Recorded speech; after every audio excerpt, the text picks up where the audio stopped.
Good morning student, all of you.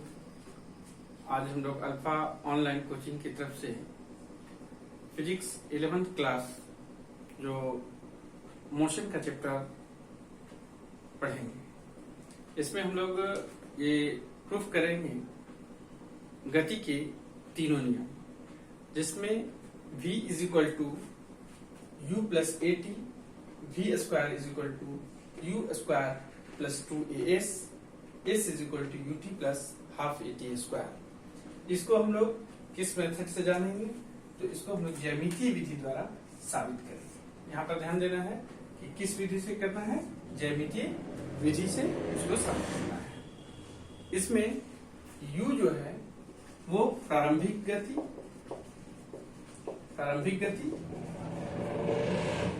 v अंतिम गति,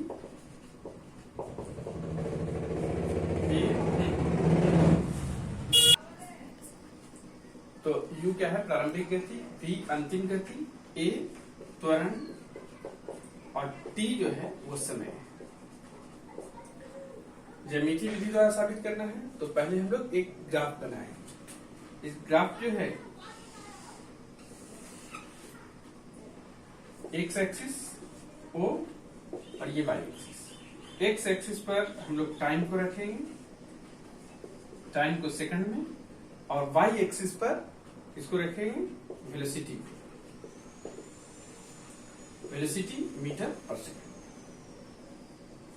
velocity time graph अब यहां से ग्राफ,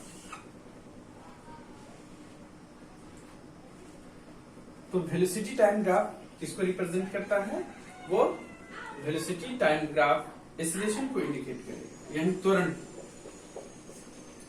गति, समय ग्राफ किसको सूचित करता है? त्वरण को सूचित करता है। ठीक है।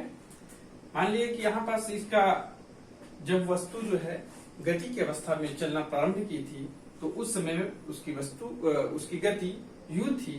t समय के बाद इसकी गति क्या हो गई? v हो गई। t समय के बाद इसकी गति v हो गई। अब इसके क्या करेंगे हम लोग कि इस पर परपेंडिकुलर खींचे, एक्स एक्सिस पर परपेंडिकुलर खींचे और यहां से इस पर परपेंडिकुलर खींचे। इसका मान रखिए, इसका a और यहाँ b,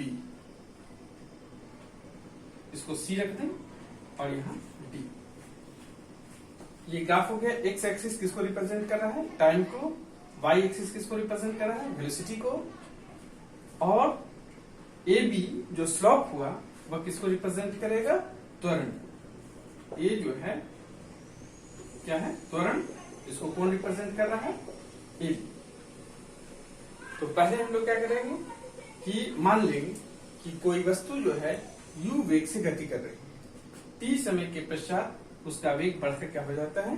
v हो जाता है, और वह वस्तु कहां पहुंच जाती है? b पर पहुंच जाती है। तो वेलोसिटी टाइम ग्राफ एक्सीलरेशन को इंडिकेट करता है, यानी त्वरण को। तो इसके लिए हम लोग देखेंगे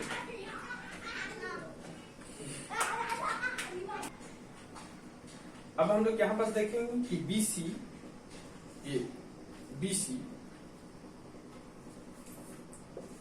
इज इक्वल टू ये क्या हो जाएगा? V OA is equal to क्या हो जाएगा? U। तो जितना OA होगा उतना ही CD, यानी OA बराबर CD बराबर U। BD को निकालने के लिए हम लोग क्या करेंगे? तो BD इज इक्वल टू क्या हो जाएगा? BC minus CD। तो BC कितना है? V, तो V माइनस U, ये क्या हो गया? BD। और AD कितना है? AD बराबर T। अब हम इस ट्रेंगल में देखें। इन ट्रेंगल ABD में स्लोप क्या है? AB।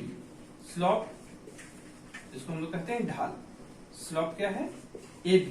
तो अगर हम लोग tan थीटा लेते हैं, यहाँ इस एंगल को, स्लोप को थीटा मान लेते हैं, तो tan theta is equal to क्या होता है? तो लंब बटे आधार, यानी BD बाई AD।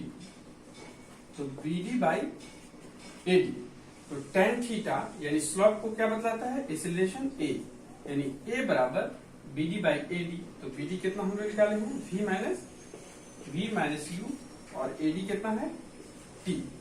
अब इसको हम लोग क्या कर देंगे, क्रॉस मल्टीप्लीकेशन कर देंगे। तो ये हो जाएगा A into T is equal to V minus U। इसलिए इसको एक तरफ लेते हैं तो V is equal to U plus AT। यही हो गया फर्स्ट। तो अभी हम लोग ग्राफिकल मेथड से क्या सीखे, V is equal to U plus AT को हमने प्रूफ कर दिया ग्राफ मेथड। अब हम लोग इसको प्रूफ करेंगे, ठीक है।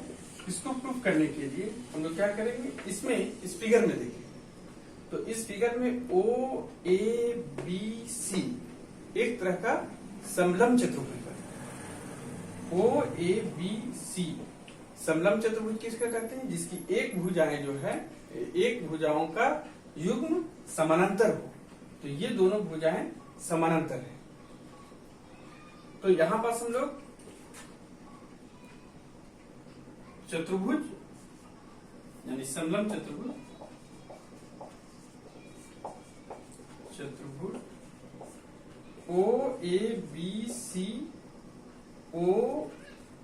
OABC का क्षेत्रफल निकालना, तो जब क्षेत्रफल निकालते हैं तो वह दूरी को रिप्रेजेंट करता है। क्षेत्रफल निकालने पर वह दूरी को रिप्रेजेंट करता है, यानी इस बराबर क्या हो जाएगा, समलंब चतुर्भुज का क्षेत्रफल तो 1/2 समानांतर भुजाओं का योग गुने ऊंचाई, समानांतर भुजाओं का योग गुने ऊंचाई, यानी 1/2। यहां पर लिख देते हैं पहले फॉर्मूला, समानांतर भुजाओं का योग गुने ऊंचाई। अब हम लोग ग्राफ में देखें, समानांतर भुजा क्या है, तो OA और BC। तो ये क्या हो जाएगा, OA प्लस BC, और ऊंचाई क्या हो जाएगा, समानांतर भुजाओं के बीच की दूरी, तो यहां से AD या OC इंटू AD, ठीक है। तो अब यहां पर देखेंगे 1/2 OA, तो OA कितना है, U, और BC कितना है, V इंटू AD।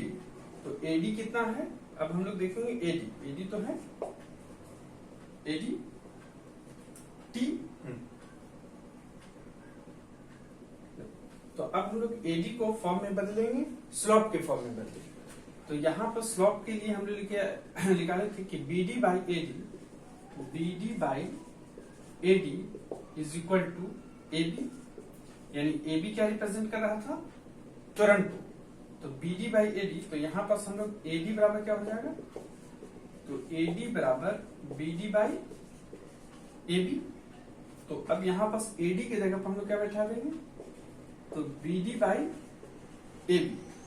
तो 1/2 U प्लस V और BD, तो BD कितना हो जाएगा, तो V माइनस U। इसे अभी हम लोग निकाले थे इससे पहले में कि BD बराबर यहाँ पर हो जाएगा V माइनस U, और AB कितना है, AB बतला रहा है स्लोप, यानी A। तो यहाँ S बराबर क्या हो जाएगा, देखो यहाँ 1/2 यानी U प्लस B और V माइनस U, यानी इसको हम लोग फॉर्मूला में ऊपर लिख दें तो क्या हो जाएगा, V square minus U square, और नीचे में 2A। अब क्रॉस मल्टीप्लीकेशन कर दें तो 2AS is equal to V square minus U square. अब इसको एक तरफ लेते हैं तो V square is equal to U square plus 2AS, ये हो गया। ठीक है विद्यार्थियों, तो इसको अच्छे से रिवाइज करना है और इससे वीडियो को शेयर करना है और ज्यादा से ज्यादा लाइक करना है, अपने दोस्तों तक पहुंचाना है ताकि इसको और लोगों को भी फायदा हो सके।